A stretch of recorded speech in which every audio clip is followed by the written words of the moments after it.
Check out Georgia's famous baklava. So good, it should be illegal. Oh, wait a second, it is. Instead of sending your friends some lame cookie basket or something they don't want, instead, ship them something they've never had, homemade baklava. Straight from an activist. Support the liberty community. Again, check out Georgia's famous baklava at this website. One other thing, I'll go back for a second, please. That one. So, ear protection and eye protection. There have been huge advancements made in polymer technology, plastic technology these days. And these glasses I have are ballistic glasses. If somebody shoots me and hits me in the eyes with a .22 Magnum round, it's going to defeat that round. If somebody hits me with a 9mm round, it's likely to defeat that round. It's going to hurt like hell, but I might not lose the eye. If somebody hits me with something worse, problem. But for spall, for explosive material, for debris, you don't want to get things in your eyes. So that's why I chuck out some stuff like this. This is really good stuff. It's made by a company called ESS, Eye Safety Protection. And there are goggles that the SWAT teams and the military... Denied. That guy's good.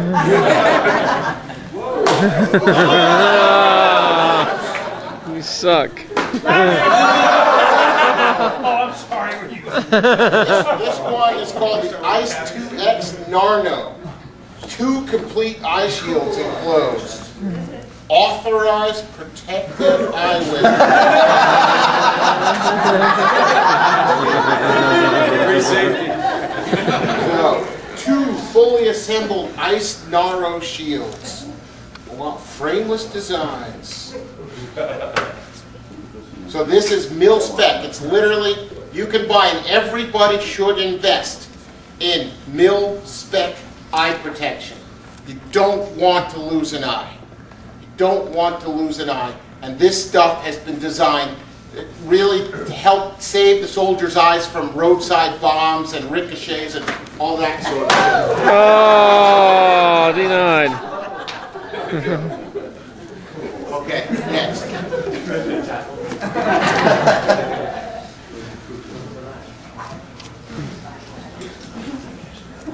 We just want to make sure you're not giving the knives away that way.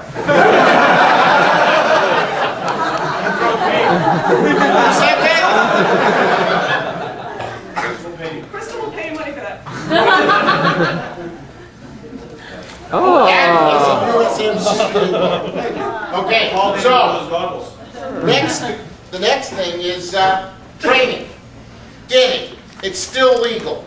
If things get bad, this is one of the areas that the government could try to curtail our activity. One more time. It is still legal.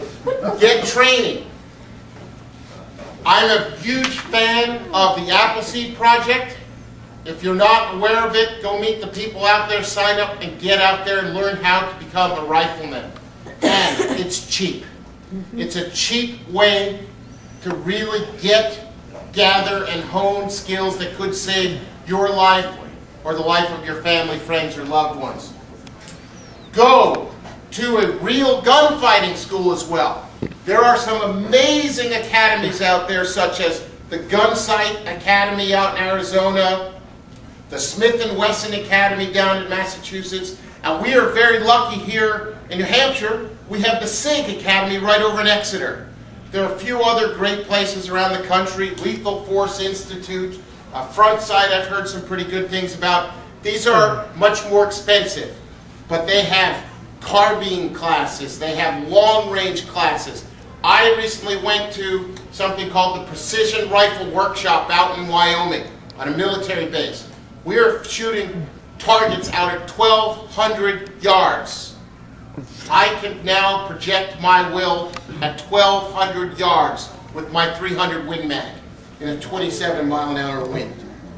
So I'm not that good a shot, That's just, I was listening to my instructors. I was practicing. I got the right tools, and I did what they told me. That's a great way to learn. You still can do this today. Figure out how to make the investment. It's well worth it, and it's fun. I tell you, I was down in North Carolina at a Navy SEAL training camp, and run by SEALs, former SEALs, and we are shooting with the ARs going forward and backward and on the 45s and to the sides, and the highlight of the day was getting into the Humvees and driving down the range, pop, pop, pop, pop, pop, pop. That's where a laser really comes in handy. I mean, just to keep it on target there. And then you'll learn how to, rather than reload, it's much easier to stow the rifle and transition to handgun to finish up the rest of the line. These opportunities are available to Americans today. These opportunities are not available to most other people on the planet, unless they happen to work for Al-Qaeda or something. But you can get world-class training from the best military and law enforcement experienced people out there. Do it. Make the investment in it. Martial arts school.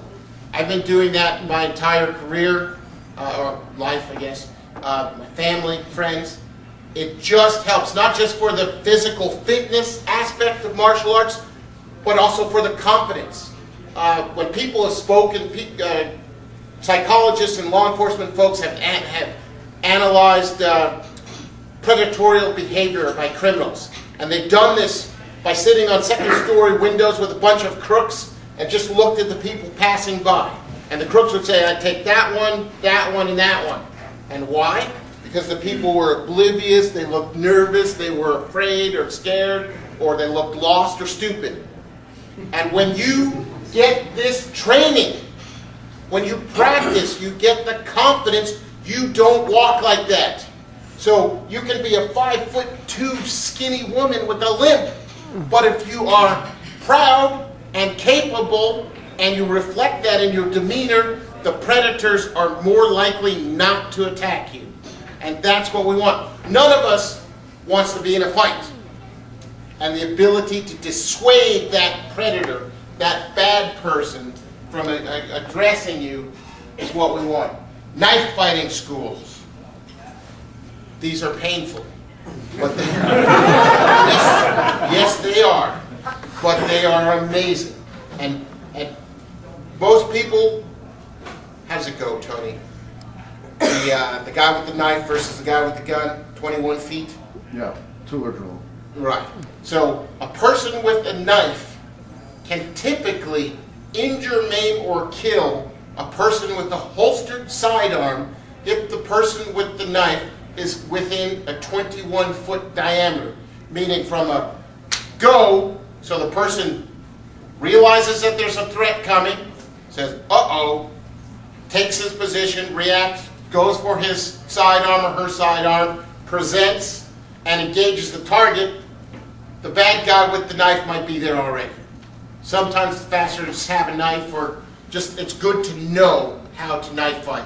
You're out of ammo and that's all you got, because you can transition to a stick, knife, hand-to-hand, same sort of technique. There are some very good knife fighting schools out there. It's a good skill to know. It does hurt a little bit, and you'll bleed a little bit. So the point is, invest in your family. Invest in the training, invest in the practice. I hope to God that none of us are ever called to use it.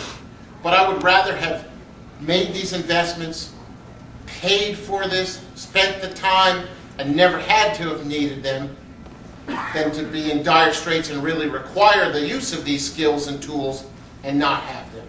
Could you imagine how terrible any one of us would feel if one of our friends or family were injured?